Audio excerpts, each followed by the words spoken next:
Ang pagkaginikanan wala na magbase sa DNA sa tao, ug labaw na nga wa na magbase sa imong bloodline, kundili nagbase na sa imong kasing-kasing kung unsa ka katakos ug andam nga mobarog sa imong katungdanan isip usa ka ginikanan, nga bisan pag unsa kadako sa problema nga imong maagian, imo nang barugan o dili nimo pwedeng talikdan ang imong mga anak tungod kay imong responsibilidad ang pag-atiman o pagpadako nila. Mao nay hinungdan, saludo kay ko ninyo. Na ako'y kanta para ninyo, paminawa. Sa likod sa pultahan nga walay suga, nagkilak ang ginikanan nga walay pagduha-duha.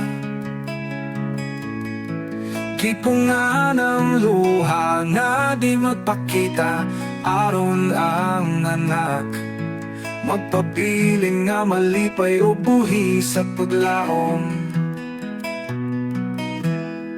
Daghan nga mga hilak nga wala mabati, mga tunggo nga gipangayo, apan wala mahikap ang ilang kasing-kasing nagkurog nga nagpaluyo.